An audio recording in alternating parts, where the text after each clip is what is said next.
People with ADHD have a tendency to become addicted.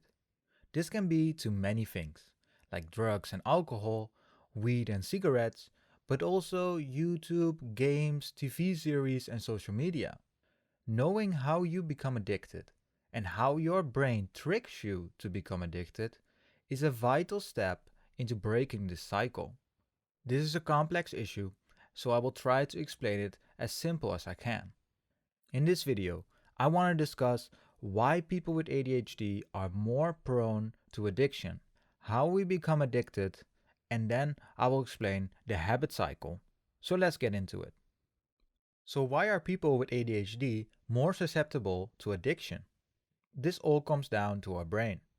People with ADHD, be it inattentive or hyperactive type, have chronically low dopamine levels in their brain. One thing to note is that dopamine is not a pleasure chemical, as it is often referred to, as that is not its function. It might be better to call it a motivation chemical, as dopamine is a neurotransmitter that motivates you to do anything. It basically says to your brain, hey, pay attention, this is about to feel good, and you want to remember this so you can do it again. Evolutionary, this is a huge advantage. If you find a bush of blueberries, it is good if you remember it. The same goes for sex. Wanting to have more and more sex is a very good thing in evolutionary terms. Dopamine is increased in the anticipation of rewards, especially where the reward is uncertain. A certain outcome leads to less dopamine release than an uncertain outcome. We don't know for sure why this is, but probably it's because we can learn more from uncertain outcomes than from certain ones.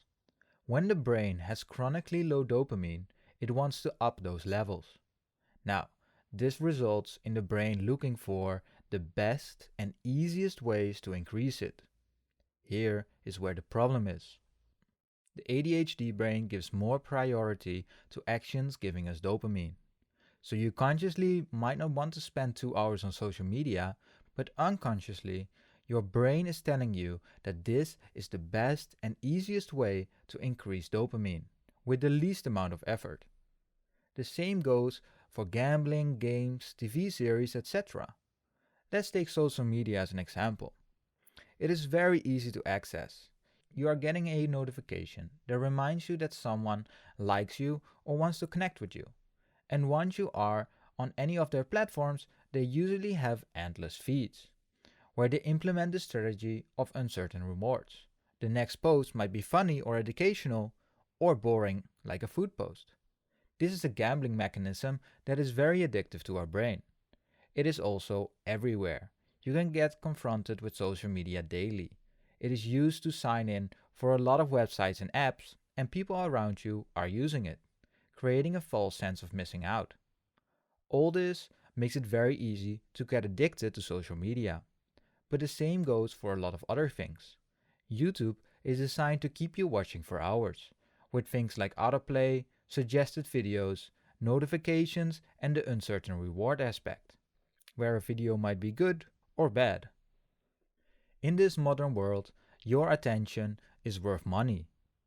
So we are constantly getting bombarded with a stimulus which to our evolutionary brains seem like excellent ways to up dopamine. Almost every processed product nowadays has added sugar in it. Games incorporate a false and easy sense of progression, and a lot of games also have a gambling mechanism, like loot boxes or a daily reward chest. Porn, for example, is freely available on every device, and our evolutionary brain is extremely sensitive to this. This is all very addictive to anyone, but especially to people with ADHD who have lower dopamine levels. This all makes your brain more susceptible. All of these things incorporate the habit cycle, and you need to understand how this cycle works before we can interrupt it. If you follow the habit cycle long enough, it can become an addiction. First, you have a cue. Then from that cue, you get a craving. Then from that craving, you have a response. And the response gives you a reward. Let's look at a typical habit cycle of Facebook. First, you have a cue. a Facebook notification. Second, you have a craving. Dopamine increases and you want to know what this notification is about, and maybe you get a fear of missing out. Third, you have a response. You check the notification and Facebook feed and spend a lot of time on Facebook. Fourth, you get a reward. Your curiosity is fulfilled, your boredom is gone, and you feel like you did not miss out. The reward is good enough for your brain to say, hey, pay attention, this is about to feel good, and you want to remember this, so you can do it again. This cycle comes back everywhere. Let's look at one more example, food. Anticipating sugary, salty, or fatty food gives a lot of dopamine. In evolutionary terms, this is very handy, as you would not know when your next meal is, so it's good to stock up on calorie-dense foods. But in this day and age, it's different, because it's everywhere. It's cheap and it's available.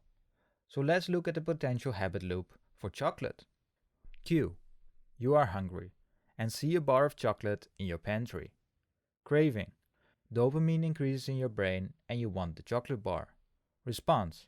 You take the chocolate bar and eat it. Reward. You become less hungry, you satisfy your desire, and your brain tells your reward system, hey, pay attention, this is good, you want to remember this cue so you can do it again. The next time you see the chocolate bar, your dopamine flares up and tells you, last time that felt good, so let's do it again. And that reinforces the cycle the more you do it. This habit loop is something you go through a lot of times during the day, and becoming more aware of it is the first step into doing something about it. And that is what I want to discuss next week, where I will explain how you can identify your habit loops and then explain how you can go about tweaking this habit loop to either break it or transform it into a positive habit. So if you subscribe, you will be notified of this. Whatever you do, I still appreciate you watching until the end. And if this video was helpful in any way, please consider giving it a like. I hope you have a mindful week and I will see you in the next one.